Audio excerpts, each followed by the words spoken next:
upcoming elections looming, we are looking at what I call Kamala's America, the nightmare scenario or scenarios. And what I'm doing is talking to a lot of very, very smart people, accomplished people about their understanding of what we will face as Americans, as America, if we allow Kamala Harris and Tim Walz to take the White House in November. So with me today, I have Trevor Loudon, who is a brilliant man, very steeped in understanding and has spent over 30 years researching the radical left, Marxist terrorist movements, and how they have their covert influence in mainstream politics, which most of us don't see as clearly as someone who studies it.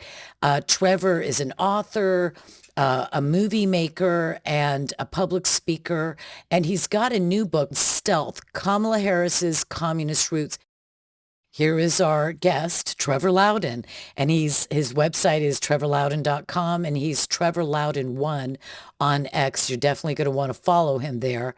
So tell me, Trevor, welcome, by the way. Thank you for joining us. Thank you so much, Elizabeth. It's a pleasure being here.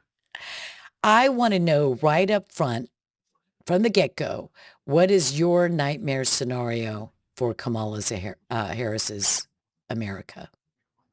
Look, I think this is what she will do. She will legalize 30 million illegal immigrants who will then vote 90% Democrat, meaning it's impossible to ever vote her out again. She will completely pack the Supreme Court with new left-wing judges, so there's no judicial recourse, and she will bring in probably hundreds of thousands, if not millions, of refugees from the Middle East and put them in little Midwestern country towns to destroy the conservative voting base. And she's basically the Black Lives Matter president. She will destroy law enforcement in this country and turn this country into anarchy. At the same time, she will enable China and Iran and other enemies of America to basically carve up the planet amongst themselves. You know, people get a little carried away sometimes. This is the most important election in our lifetimes, but this one is. You know, we are $34 trillion in debt. We've got probably 30 million illegals in the country. Plus we've got maybe tens of thousands of military-aged Chinese nationals ready to create havoc, and she will enable all of it. So I think it's a disaster waiting to happen. You know, I struggle to understand what is the most important thing. Maybe I'm looking for the thing that will make the light bulb go off over the head of the listener and viewer who doesn't really have a dog in this race or a horse in this race. They're not that politically savvy. They're just trying to eke out a living, raise their families, be healthy, pay their bills, and they don't pay that much attention, not because they don't care about their country.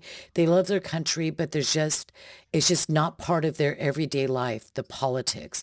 And Yeah. when I think about those people, I want them to vote and vote because they love America for what would be best for America. And sometimes I think when they hear something like this, one person will be shaken to the bone, like I am whenever I think about it. And another person will say, Trevor, Elizabeth, come on. This is America. This could never happen in America. What do you say to those people? And, you know, you can cry wolf, and people get a bit sick of that. But look, just to do some simple math. $34 trillion in debt. Russia, China, Iran on the march, instability all over the planet, plus 30 million illegal immigrants in the country. Now, just look, whether you're Democrat, Independent, Green, or whatever, you know that you do not want one political party having complete power in this country. But we know that if Kamala Harris legalizes every illegal immigrant and gives them citizenship and voting rights, they will vote 80 to 90% for her party. If that would make any party drunk with power. That would make any party arrogant. When you cannot be challenged. You imagine that, because most presidential elections are won or lost by less than 6 million votes. You imagine 30 million illegals voting 80, 90% for one party. You imagine the arrogance and then you couple that with the stated objective that they already stated they're going to pack the Supreme Court so that they get what they want through the Supreme Court 100% of the time. Power corrupts, and absolute power corrupts absolutely. We do not want to hand that kind of power to any political party, even if it's the one you've grown up with and you voted for all your life. This is a very different scenario we have in America today. This is not the old Republican, Republican Democrat turnaround that's been going on for decades. You've got the radical left that grew up in the 60s and 70s and 80s who supported Ho Chi Minh in the Vietnam War, who supported Fidel Castro. They are now running the Democratic Party and the labor unions and most of the colleges in this country and much of big tech as well. And so they want their revolution before they die. And they need one more election to legalize all of the illegals, flood the country with refugees, and they can never be challenged again. The packing of the Supreme Court, walk us through that. I mean, we know that is their intention. That would probably begin in day one or the first 100 days, because that's essential to getting everything else done. Because what they want is to transform our country into a collectivist, socialist, uniparty nation, one-party nation. And there is so much that is contrary to everything that our Constitution and Declaration are founded on. And there will be many states that will fight. Texas will fight. Florida will fight. There will be many states that will fight. And she's going to have to shore up her position so that she cannot be overruled in order to bring about this kind of revolution.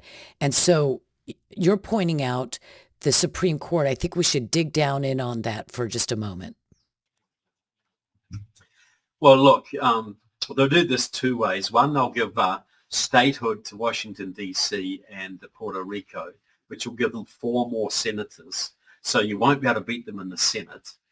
They will pack. Right now, there's 9 Supreme Court justices, 6 conservatives and 3 liberals. So they're going to make the Supreme Court 13 justices, and they will make sure the extra 4 are all liberals.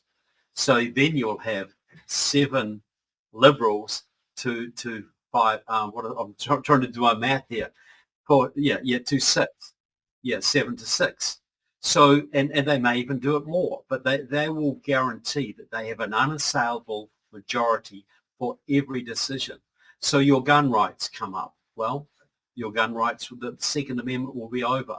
So they will extend hate speech legislation and legislation against fake news and the fake news will be whatever they don't like. So the Second Amendment and First Amendment will be over. And then people will say, well, we've got all the guns. We won't let them take our guns. Texas will stand strong. Tennessee will stand strong, or whatever. Well, just think about this. 8 or 9 million illegal immigrants drafted into the army. Americans won't fire on Tennesseans. Americans won't fire on Texans. But someone from Ghana or someone from Cameroon or someone from Honduras or Guatemala or Somalia, they just want the money. They just want the citizenship. They'll do what they're darn well told. The very least could happen is this, it would spark a civil war. And who wants that? No, God Who, forbid. who even wants to think about something like that? And So we'll get massive instability if we have two communists running the White House. Massive and instability. isn't instability, well, we could go further down the Supreme Court rule. They will put term limits on. I believe they won't just put liberals in.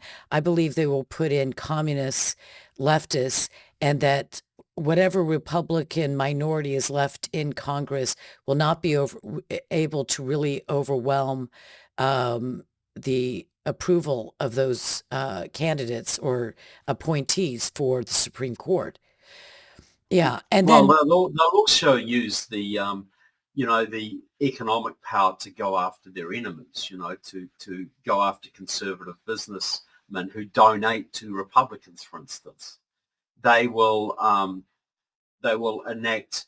Look, what we'll basically see is what Chavez did to Venezuela. They'll get complete control of the elections.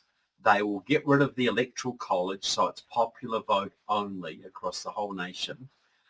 And they will do everything they can to subvert the rights of the states and, to persecute their enemies. And we've already seen this democratic government has weaponized some branches of the government to go after its enemies, even a sitting president. So you imagine if they have 24, 26 million illegal immigrant votes in their pockets and don't even have to worry about elections from then on. Can you imagine how arrogant and cruel they might turn out to be? I find it so hard to believe that through executive orders that the president could legalize or naturalize 20, 30 million people. But I think we've seen that executive orders, and then if you don't have the Supreme Court saying stop, that's not constitutional. Um, why do you think that, where is it in the Constitution that allows the president to just sign an executive order and naturalize 10, 20, 30 million Well, illegals? well, well, where is it in the Constitution that DACA was legal? It gave protected status to several million undocumented children in this country, which has been there for 10 years now. Absolutely. So the Constitution is an inconvenience which will be very quickly eliminated if they get control of the Supreme Court and if they can use voting irregularities and intimidation to get control of both chambers. But really, they pretty much ignore Congress now. They do. You know, they And the do, Supreme Court with and the this, Supreme Court. yeah, with this one executive order where Biden was forgiving all student debt for a certain class of Yeah, students. He's been repeatedly told, no, this is not constitutional, this is not legal. And he still comes back with it, which I think he's yeah, testing. He's pushing the envelope. He's seeing, how far he can take it, and to see where, I don't know, the Supreme Court will break or he'll just get it done just by sheer brute force. yeah. And see, I mean, people listening to this will be thinking, well, yeah, but all this presupposes that these people want to do this stuff, that we have potential tyrants in the White House. If these are just ordinary Americans, they won't abuse those powers. Well, I say, even if they were just ordinary Americans, yes, they would abuse those powers because they get drunk on power. And if there's no constraints, even the best of us will slide into evil, even the best of us. But if you've got actual people who are hardcore communists who have infiltrated the Democratic Party to the highest levels and want to make this country like Venezuela or Cuba or China, well, what would they be doing differently than they are today? That's right. And I've wondered before if the various communist nations like communist China, for instance, do they want America to be communist, to be sort of brothers in arms, and then they basically carve up the world and they all rule from their totalitarian spheres?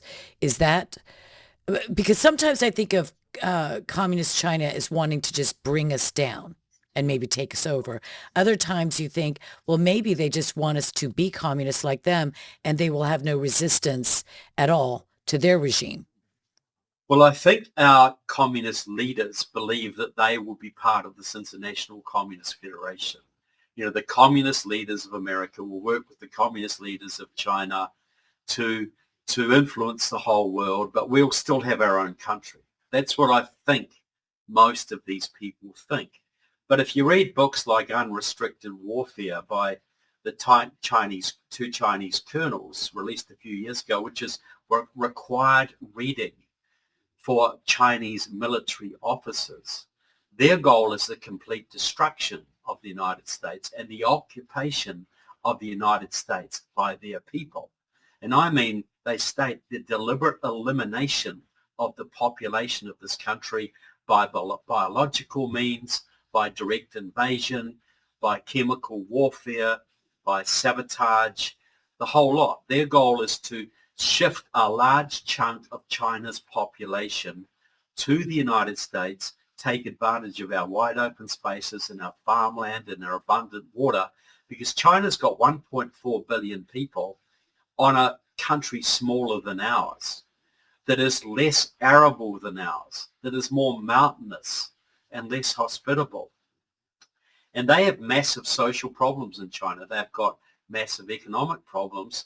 They've also got between 30 and 50 million young men who will never marry, who, because of the one-child policy, the abortion policy in China, they've aborted something like 30 million baby girls in the last 20 years. So you've got 20, 30 million, 40 million young men who will never have a wife. That's a massive social problem That's a problem. waiting to explode. So use those young men to subjugate America. Kill two birds with one stone. You know, so they plan to have massive sabotage attacks on this country, and I think we may even see those coming up in the next few weeks. I think they're bringing the illegals over the border to blow up dams, to assassinate officials, to do this kind of thing. Look, if you don't think they'll do this, we're losing 80,000 young kids every year to fentanyl, right? 80,000 Americans. That's more than died in the Vietnam War.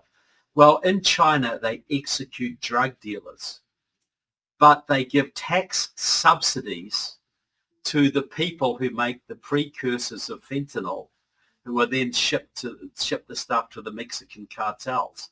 So they give tax breaks to the people who produce the chemicals that kill 80,000 of our kids every year. If they would do that, what do you think else they would do if they got the opportunity? Well, I think that Americans are lulled into a somnolence, a drowsiness. They do not really, they have that, what I just mentioned, it can't happen hereism. But I think what you're laying out for us, Trevor, and then in a little bit, we're going to go into the communist background of Kamala Harris and Tim Walz, because there is a background and they have never repudiated communism, Marxism, Maoism, socialism of any kind. So that stands until you testify that, no, I've turned from that ideology. But I think what you're laying out for us here is that often those who join the revolution, like the Red Guard in China, they think that they're going to be part of this power structure, like Kamala and Tim.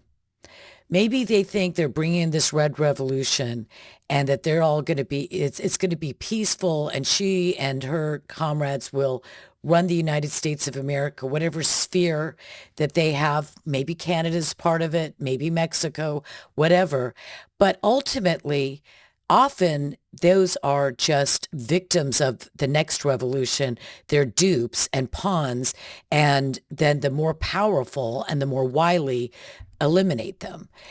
And what you just laid out was seemingly something like that, because what you're saying is communist China has every intention of invading America, killing off a massive amount of its population, and bringing its population here to take advantage of our natural wonders, our resources, our infrastructure, and to give wives to their sons. And so, it's always like, why would, in somebody's mind, why would she do this?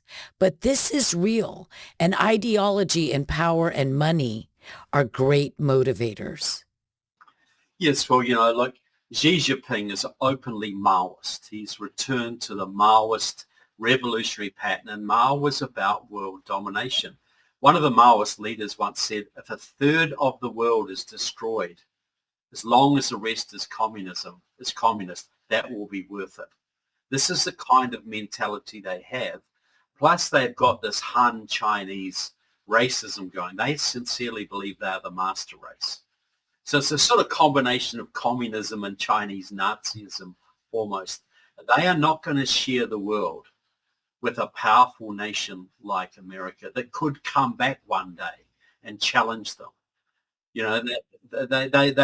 aim, and they state this very clearly. They say in the book Unrestricted Warfare, this is regrettable. America has been good to China, but it's us or them. They know, Xi knows that if he doesn't attack America, invade America, he's going to get hung from lampposts in his own country. He's going to get a revolution in his own country. When their economy collapses, when these people have become rich in the last few years are impoverished, he's going to get the army turning against him. He's going to do all of this kind of thing. But this is like Hitler. When you get instability at home, what do? You invade your neighbors. You go to war.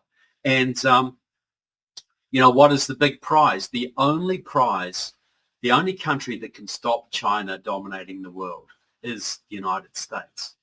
And they have already moved over 1 million people here.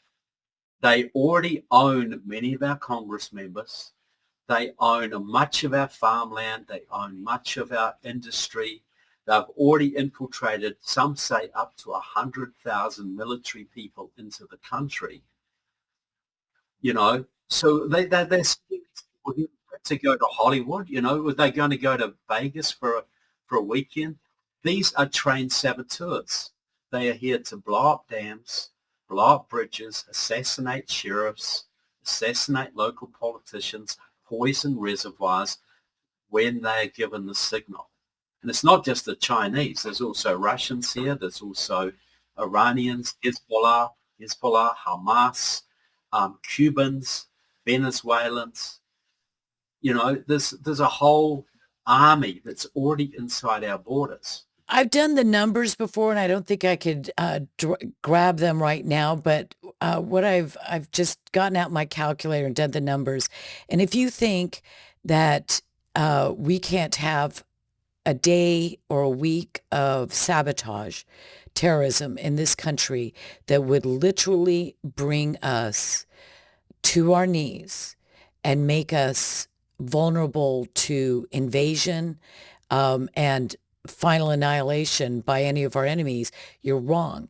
I mean, when you look at, we have 50 states, and if you only had 10 determined jihadists, Islamofascists, communist Chinese, Venezuelans, who had over the last several years dedicated their time to planning the destruction of bridges, the bringing down of major buildings, the assassination of people like Elon Musk or whomever. I mean, you could just go through just bringing down buildings and destroying railroads. And I think that it's possible that a lot of the odd things that we've seen in the last few years have been sort of forward testing to see. Yeah, well, massive forest fires in certain places. There have been numerous attacks on grids, electrical grids, power stations. There's also been probing attacks, about 3 or 4 that I know of this year, of foreign nationals trying to get onto military bases, driving trucks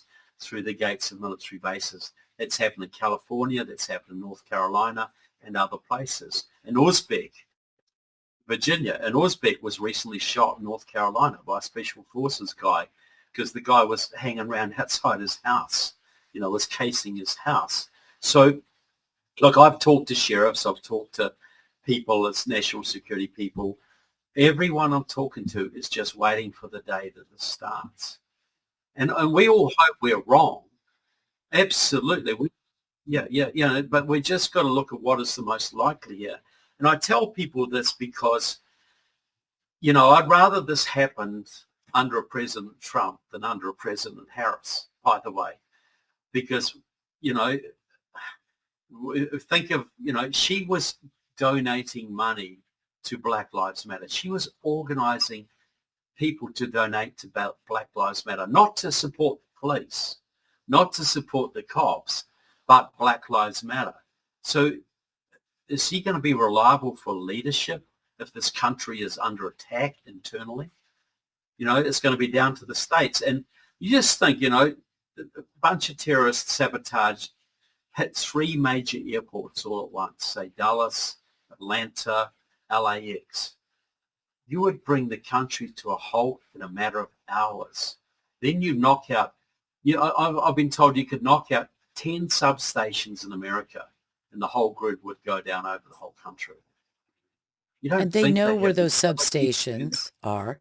Yeah. They've got people living and working around the airports. The Chinese balloon that was allowed to go over our country for, I don't know, days before it was finally shot down. They were allowed to literally survey top secret installations and defense installations all over the country for some reason before it was finally shot down. They know Once it had done America. its work. Yeah, look, I saw a very good report by a British defence correspondent. Said that balloon, and there were many of them, it was only one of them, was basically focusing on a nuclear basis in the West. So they could tell where to hit most accurately so they could destroy our nukes in the silos before they were launched. That was what this British nuclear expert said that they were doing. That was the primary focus. Joe Biden just let them drift across the country, and it would have happened if it hadn't been for a whistleblower somewhere. That would have just gone across the Atlantic, and nobody would have said anything. So if that kind of thing is allowed to happen, the only way it can happen is with high-level complicity, captured elites, people in our country who are working for our enemies. And the model they are using here is the model that was used in Norway in World War II. When the Nazis took Norway, they had the defense minister of Norway on their side, Vidkun Quisling. That's where you get the word Quisling from.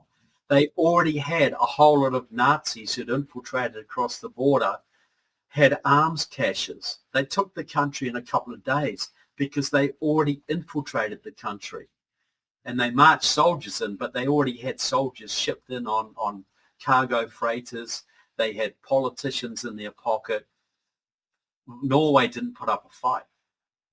Norway was just taken in a They were few taken days. from within secretly. From within, 100% from within. And this is the model. I've talked to people who interviewed Soviet commanders and, Chinese people. They say the Norway model is what the Chinese study. The Norway model. How do you take a big country like the United States? And they know it won't go all smoothly, but they know they can do a massive amount of damage here. And then they can send their 30 million unwanted men across the Pacific in wave after wave to do the mopping up. And they know they might lose 10 million of them. They might lose 20 million of them. Well, they don't care But about they that. know, but they don't care. That solves a problem And if for we'd them. even defend our shores, I'm sorry, if we even defend our shores, we're going to be called January Sixers. In other words, anything that we do to defend our country, take it back. And if there are traitors in our midst, not that I mean, that would be a terrible thing. But if there was any kind of confrontation on our land of American against American because of what was happening with this terrorism and invasions and all of that, we're talking chaos. We're talking complete chaos. Anyone like you and me and anyone that I'm affiliated with would be locked up because we'd be under martial law and we would be considered the enemy within instead Yeah, of we've incited this. We've caused trouble. This is the whole Christian nationalism thing. The big problem in America is these terrible Christian nationalists. That just basically means patriotic Americans. They are the enemy now. So, can you imagine the governors of Washington and Oregon and California being relied on to mobilize the National Guard to defend us against the Chinese attack? like Tim You Walz really think those, defended Minnesota, right?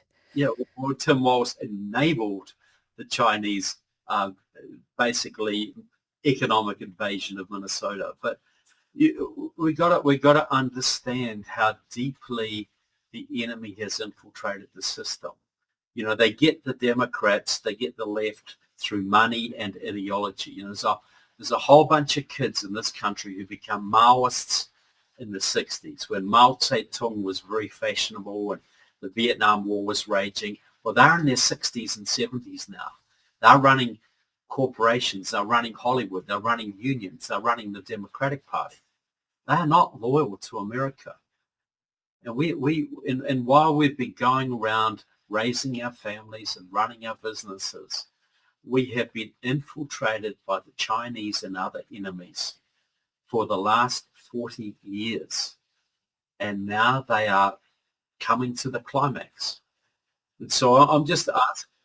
The first thing I would say is this, that the infiltration, I think, is I think it's terrifying to the soul because it's sort of that, well, the enemy in your midst. I mean, it's a scary, scary thing to think, well, if you take it back to World War II, if you thought that there were Nazis in your neighborhood, in your government, and making decisions in the war, that's terrifying. It's like a violation. It's a nightmare. And that's what we're talking about, Kamala's America. And so the infiltration is really important to me.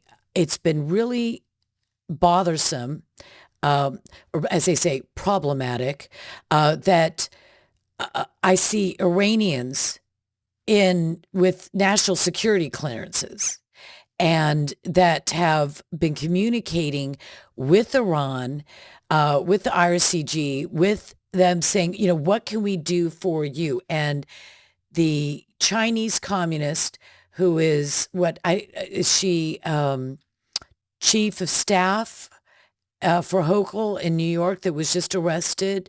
Yeah, yeah. And we see her communications where she is affecting the public communications of the mayor of New York and the governor. Was it the governor of New York? Yeah, the governor, Kathy Yeah, Hochul. I don't know why I said Yeah. mayor. And so, and then Dianne Feinstein, and then what's his name? Swalwell. But Those are the ones that we've these kind of, caught.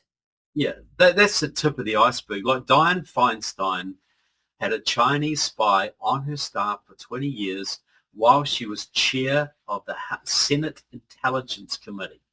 And when he was caught and exposed, nobody was prosecuted. The guy was never prosecuted. She said, he was my driver. He was her liaison with the Chinese consul. He was getting Defense Department documents across his desk. He was her number one staff member. And she was allowed to lie about that with no consequences at all. There's been estimates around it. There's at least 100,000 Chinese spies working in the country right now. At least 100,000. That Iranian ring you talked about, Tabatai, in the National Security Council. Some of these people have been named and they're still there.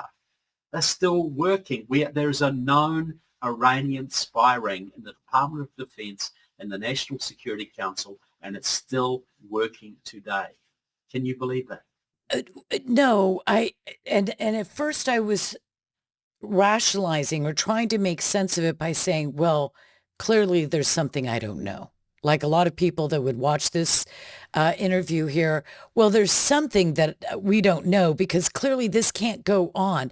Feinstein's communist Chinese spy driver who was really transferring documents or sharing documents with his bosses in China, he's out. He was never arrested. He was never prosecuted. Feinstein was allowed off scot-free. All of these people are allowed off scot-free. Iranians are still have their national security clearance, and they're still in government or advising people in government. And so it feels surreal. You know what I mean, Trevor? Yeah. It feels surreal. It does. This couldn't happen when there are known traitors working in front of our eyes and are exposed, and they just carry on. Occasionally one might get fired, but they're not prosecuted. They're not taken into court. There's no great investigation. There was 3 Pakistani brothers a few years ago for 10 years were running the servers of 40 Democratic Congress members, people on the House Intelligence Committee, the Armed Services Committee. Well, it is believed they were working for Pakistani intelligence, which shares this information with China, and they were exposed, and they were allowed to leave the country, and nobody was prosecuted. Nobody was taken to court for this. But this is the level. The Republican Party is I didn't remember that story, Trevor. I did not Yeah. remember that story at all. Well, this was only 4 or 5 years ago. I know. There's too much. But there is, 30 years ago, a scandal like this would be on the front pages for months, and there'd be court cases and people would be tried for it. Well, now it's just, oh yeah, this is the latest one. Oh yeah, well, nobody expects any justice for this. So this just shows how deep we are in this and how exceptional these times are, because as you say, it's sort of so surreal that people think, no, there must be something secretly going on. There must be secret people behind the scenes monitoring this and playing these people. No, unfortunately, the leadership of one party in this country, I say this, there's 100 members of the House, almost all Democrats, who are so in bed with the communist movement, the Iranians, the Cubans, they couldn't pass a background check to drive a school bus. But there are no background checks in Congress.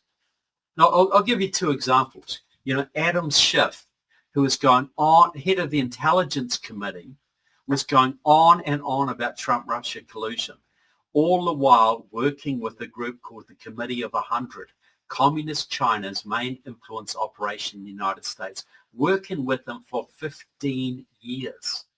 And not one person called him out on this. Benny Thompson, the chairman of the Homeland Security Committee, who oversaw the January the 6th investigations, which was regarded as worse than the Civil War, just about the way that go on. Worse than 9/11, worse than Pearl Harbor. Taking selfies and provocateurs wrecking stuff. And so Benny Thompson used to be a big supporter of the Republic of New Africa, which was a Black Panther group trying to split off 5 southern states from America to form a new black communist republic. That's what he used to do back in the 70s. Then he worked with the Communist Party USA and the Communist Workers' Party and the Democratic Socialists of America for several years. And then he went to Cuba in 2000 and worked with Fidel Castro to send 140 young American radicals to Cuba for 7 years of medical training. And now they're all over the country, basically serving as Cuban agents. And this was done by Benny Thompson, the head of the Homeland Security Committee. And who called him on it? Who caught him on his communist background or is working with the Cubans or other communist groups? Nobody caught him on it. They just let him get away with this stuff. So you got a very intimidated and ignorant Republican Party up against the very determined, very Marxist infiltrated Democratic Party. And we got one chance. We got one chance to turn this around. Because as I say, all these people say, well, I don't like Trump. I'm not going to vote for Trump. 2 tweets are too mean. We'll come back in 2028 when we've got a real decent candidate that we can get behind. Well, I say, do your math, sonny. You tell me how you're going to beat 30 million new illegal immigrant Democrats. You tell me how you're going to do that.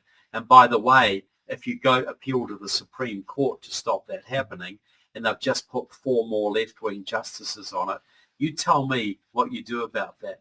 Well, we're going to fight.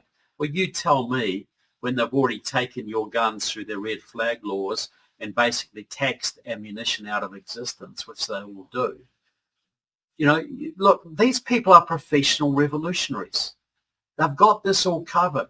The only thing they didn't anticipate was Trump and his support base. They were so arrogant and believed their own propaganda.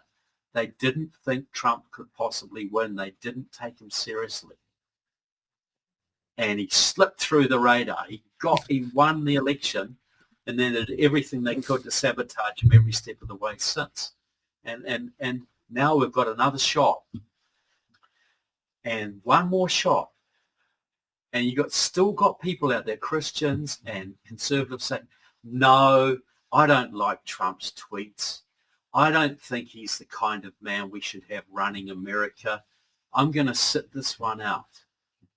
Well, their kids are not going to thank them for that decision.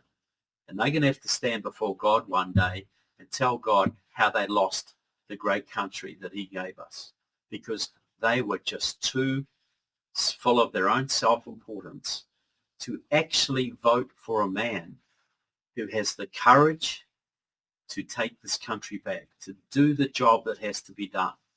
You know, so this is the position we're in. Most people don't understand that Kamala and Tim are full-on, actual, real, true believer communists who want to destroy America. And they don't understand that. So they don't see the danger. And then they get all the propaganda. Oh, Trump's a bad guy. Trump can't be trusted. Trump's going to take them, get rid of all this kind of thing. You know, so there's this massive propaganda campaign. This is the time for smart Americans to be very discerning, to really weigh up the consequences here. Really, this is why I write my book on Kamala. So people got to understand this. This is the time for people to make a real decision. We've got one shot, and we can win this. We can absolutely win this because Kamala is not popular. Kamala, that's why they got to use Taylor Swift to give us some popularity, But and they got to do everything they can to stop Trump, up to and including assassination. So we got to understand. We got to understand the stakes we're playing for here, and that we don't get a second chance after this. All these people say we'll come back in 2028. You explain to me how. I did math before Common Core. I know what 25 million extra votes for the Democratic Party will do to this country. I know what 4 extra Supreme Court justices will do. I can figure that out. I know taxes on unrealized gains, which they're talking about. I know what that'll do to this country. These people think, I'm going to get $25,000 for my first house. So they buy a house for $500,000 or $400,000, and in 2 years it's worth $600,000. And they're going to get taxed on the gains they made. Not actual gains in the bank, just the fact that their house is worth $200,000 more, they get taxed on that. And where are you going to pull that from? Because that's in your house. You've got to have And if that you tax needed the money. $25,000, if you weren't able to save the $25,000 to put a down payment on your house, you're not going to have a bunch of money sitting around so that you can pay capital gains on unrealized realized gains.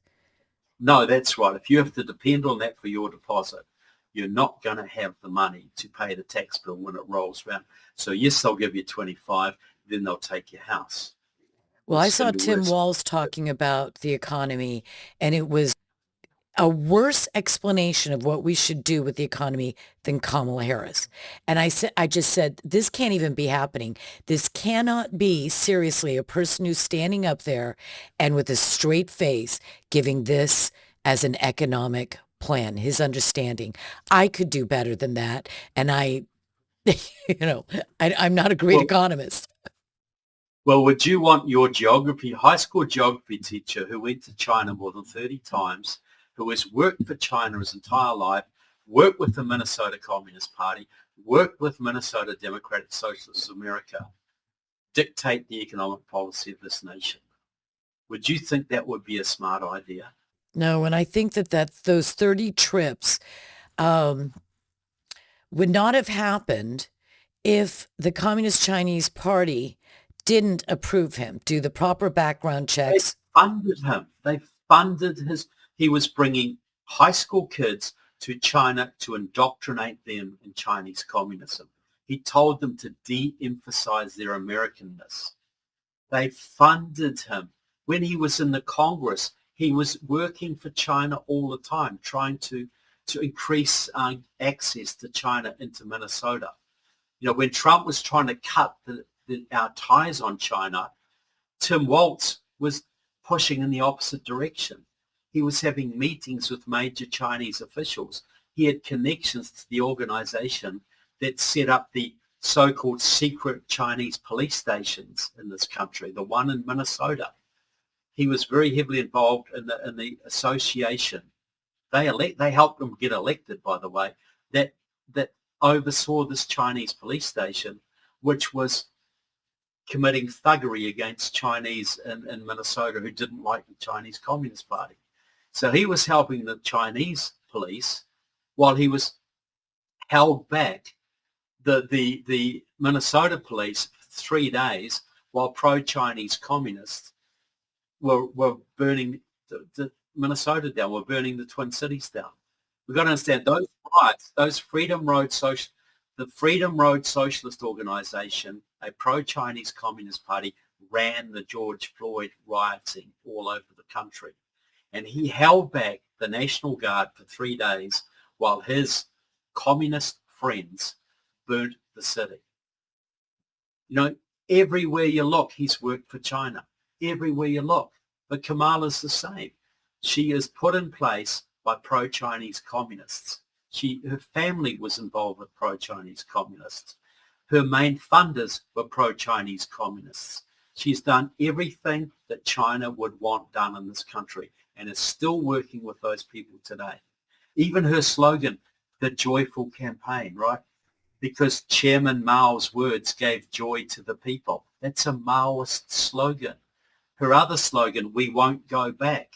We will not go back. Unburdened by what has been. Yeah, well, that's we Marxist. won't go. Yeah. But we won't go back. That's a Communist Party USA slogan. That's actually the Communist Party USA uses that as a slogan, and they're pro-Chinese too. Unburdened by history. That's Mao. We will not be burdened by the history before the revolution, the four olds, the old culture, the old religion, the old things. So this is creating a new Maoist culture. We will not go back. When she repeats those things, people think it's just her being goofy, but she knows exactly what she's saying. You do not repeat. You know how many times I've said the Our Father or, the Lord's Prayer? I can't count, but I would not say it if I didn't believe it or didn't understand what I was saying. Exactly. And so like when Obama said, we're 5 days away from fundamentally transforming this nation. Well, most of us, wow, that's great. We're going to get it so much better. But every communist in the country knew exactly what he was talking about. Every communist in America knows exactly what Kamala Harris is talking about. But we don't know that the joy, the joyful thing is a Maoist thing. We don't know that the unburdening thing is a Maoist slogan, or we will not go back is another communist slogan. We just think, oh, that's just another nice campaign slogan. And that Trump guy, he does mean tweets. I'm going to go with the lady with the nice slogans. Let me This ask you a is the question.